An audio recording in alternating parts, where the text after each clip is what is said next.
Professionals have standards. Be polite. Be efficient.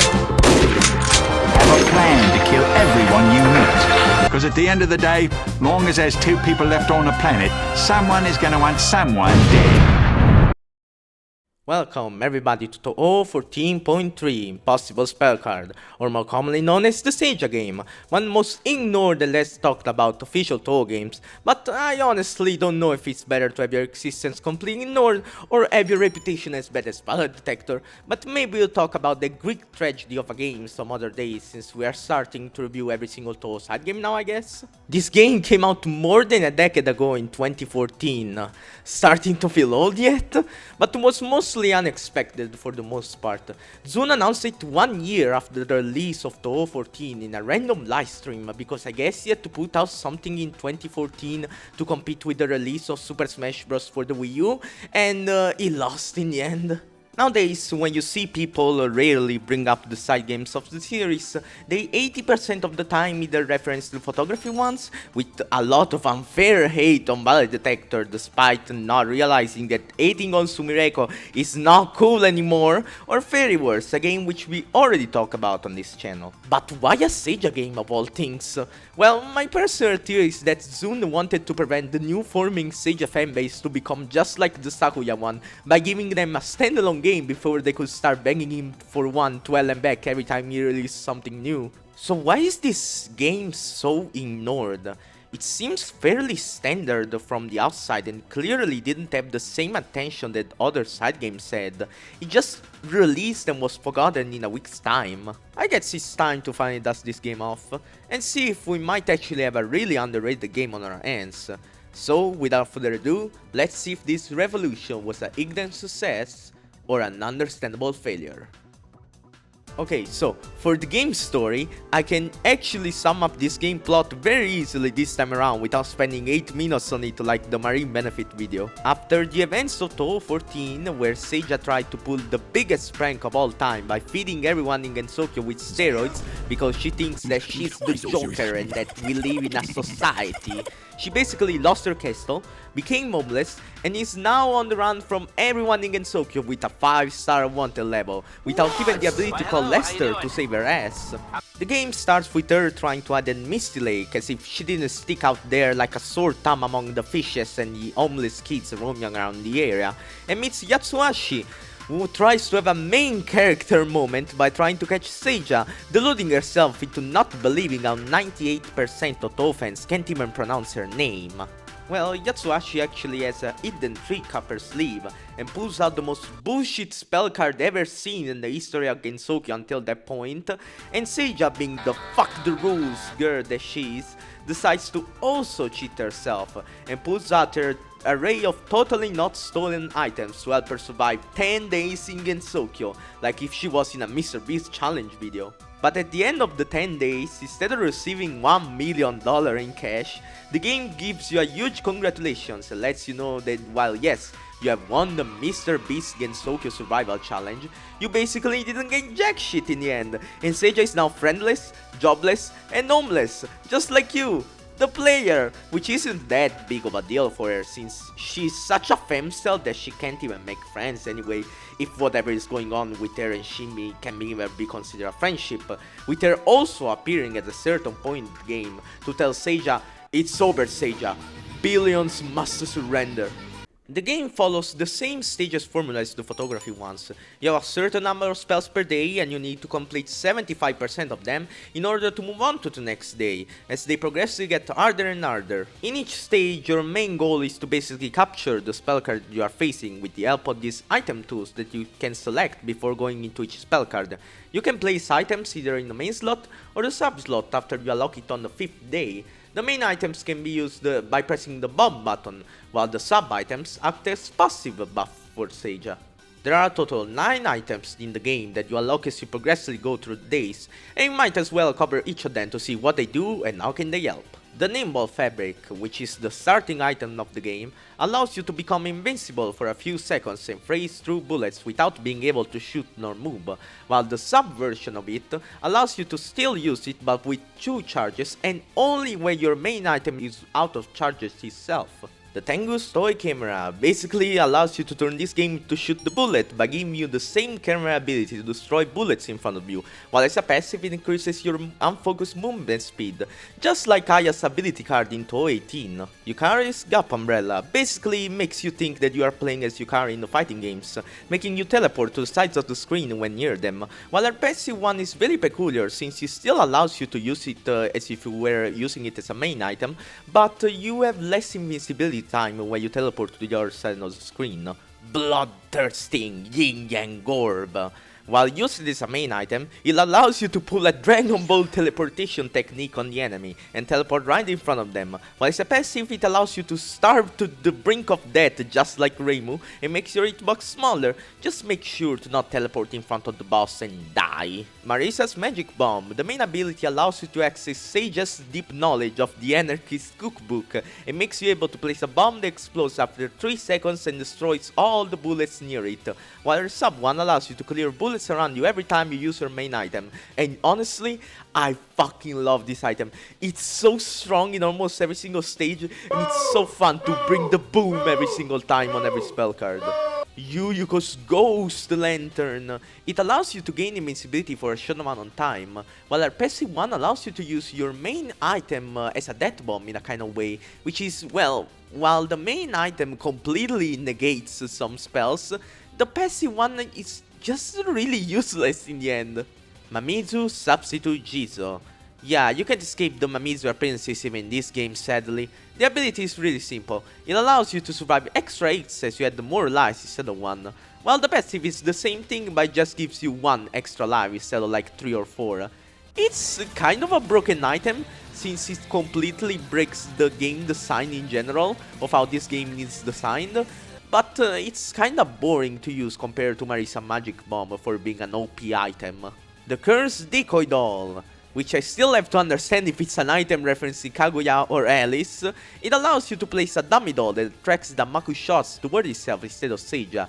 Really peculiar main item to use, while the subversion allows you to have a bigger spread and shoot more bullets, and this is absolutely insane. This is by far the best sub item in the game, since you can do some crazy damage with it, especially if you place yourself on top of the boss, absolutely shredding them. But the main item is on the opposite, one of the most niche items to use in the game. It doesn't really have a lot of use in most of the spell cards. The Miracle Mallet Replica. The game would really like to specify that it's a replica, by the way. The main version allows Seija to say fuck the Danmaku and start throwing punches, allowing a melee attack forward that stuns the boss for a few seconds after a quick charge, while in the passive slot, it simply increases the number of charges that your main item has, or makes them plain out better. The whole core of the gameplay focuses around using items and how they mix and match to allow you to try different approaches. In fact, this game plays more like a puzzle game than a proper Danmaku one. The difficulty mainly comes from a lot of trial and error from trying to find the right item combination and approach to easily clear the spell, compared to the previous side games like the photography ones or Fairy Wars, which were more like Unga Bunga, me clear spell card in terms of gameplay. But if you don't want to mix and match, just use Marisa's bomb on everything and you will probably win. But the real challenge in this game to 100% fully complete it comes from completing all the spell cards without using any items. Yep, you heard me right, the title of this game is a complete lie. Turns out that these spell cards are not actually impossible to clear. You just have to put 1k plus hours into this game and get to the point of being on the brink of mental schizophrenia to complete all of them without any items to get a completely useless achievement. Yep. Another thing this game introduced for the first time in the series was the system of achievements, just like how we see them in modern Touhou games, but this time they actually serve a purpose and are really integrated in the gameplay progression. In fact, when you complete certain achievements, your item actually level up permanently and become stronger, like for example when you complete 3 spells with the Tengu camera in the main slot, you get the respective achievement for it, and your camera levels up to level 2, putting a system of permanent progression in the game. Now, I always adore when Touhou games put permanent progression in their games. After all, Touhou 18 is one of my favorite Touhou games in general, and I completely adore the card collection aspect of it there. Even if this time around, it can be quite a double-edged sword to put the player progression behind achievements, since well, you could try to farm these achievements on the first day spell cards, and the game actually encourages you to go back and level up the items that you get.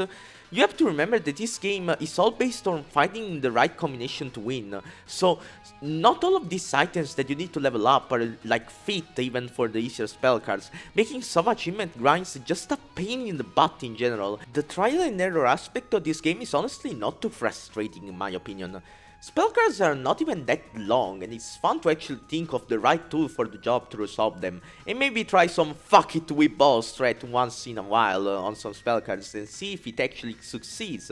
But the no items challenges are such bullshit for the most part, and I have no way the mental strength to actually do them all to get a digital bravo for my game, no matter how much the game tries to push them in the end into my face. Also, one thing I would like to point out is how some of these effects, like the Tengu camera or Yukari's umbrella, are straight up the same as their respective ability cards in Touhou 18, making you actually realize where the original inspiration for the cards of that game came from.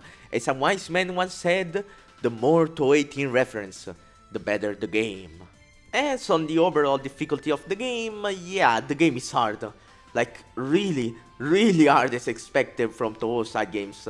After all, that cool looking title, for how fake it may be, was not chosen by accident.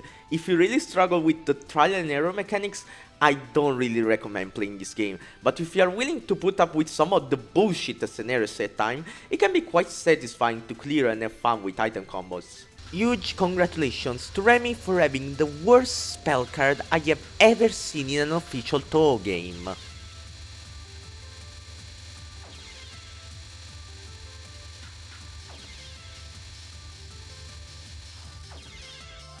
On the overall art direction of the game, I quite like the futuristic looking title, but for the most part, like the photography games, the game reuses old backgrounds and enemy sprites from the whole series, which personally I don't really mind, even if some of these look really wrong with the new game engine that Zune used for Touhou 14.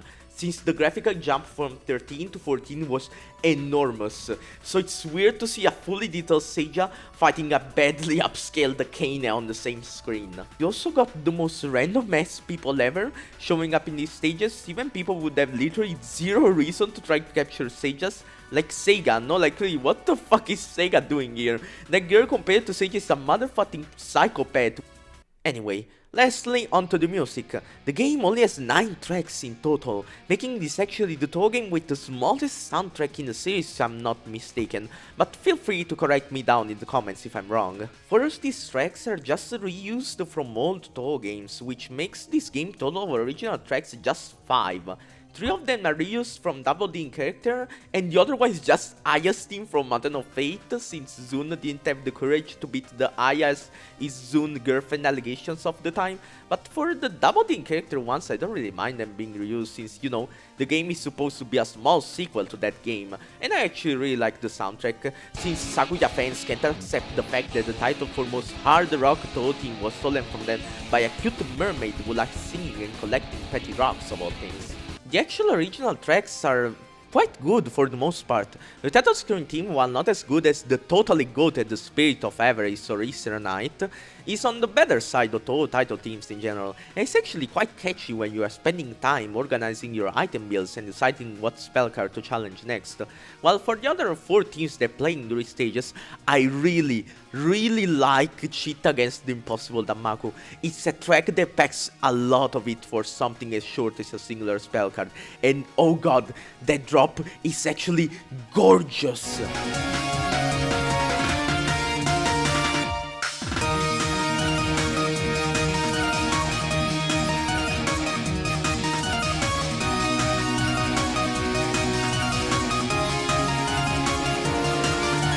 We should have covered everything about this game, but before I can let you go watch your funny Seija meme videos or your Touhou mommy ASMRs, I actually have to tell you a small little secret. Touhou Impossible spell card is actually not the only game in the Seija cinematic universe. That's right, ladies and gentlemen, there are actually 2 official Seija games in the series, with Impossible Spellcard having a secret sequel, the absolutely well-known Touhou Gold Rush. If someone would ever ask you what is the most forgotten Touhou game, this is the actual true answer. This game's existence is such a mystery that we don't even have the original game that was made in 2 days by Zoom for a game night competition at Digital Game Expo of 2014, only 6 months after the release of Impossible Spellcard, where it was available to play at a small booth present there, with the original version of the game being unironically lost to time, since the only way to play this game nowadays is through an unofficial rebuild from the ground up. This game is supposed to be kind of a mini sequel to Impossible Spellcard. You only have one stage with Remo as a boss where Seija tries to actually rob the Accurate Shrine of its gold for no reason, like if it was just a bum trying to rob another bum. Instead of shooting, you have to use the secret 10th item, the real miracle mallet, to turn enemy Danmaku into gold to collect to score as much as you can, making the gameplay an actual fusion between Fairy Wars freezing mechanic and Impossible Spellcard item usage. Very weird game indeed. Impossible Spellcard is what I'd call a small but sweet game. There isn't really that much content nor things to talk about in this game compared to the other side games of the series, but that doesn't mean the game is automatically bad. On the contrary, very far from it. If you are willing to put up with the trial and error gameplay design choice that Zun went for, you actually have a really solid Touhou game on your hands and something to be having some fun with from time to time, with actually some really revolutionary things for the era, as Seija herself would say, like the achievement system or the cheat items being basically the predecessor to ability cards. But in the end, the best way to judge a game is to try it yourself after all. You shouldn't be afraid to step out of the popular zone and branch out to lesser known Touhou stuff. Who knows if you might end up enjoying it in the end. And I say that as someone who is nowhere near close in his Touhou opinions to most of the fandom, and would probably get hunted down if I were ever to make a Touhou games tier list or share my unfiltered opinions about USD. But oh well. Until next time, have fun trying out some Impossible Danmaku with Seija, and stay safe everyone. Thanks for watching.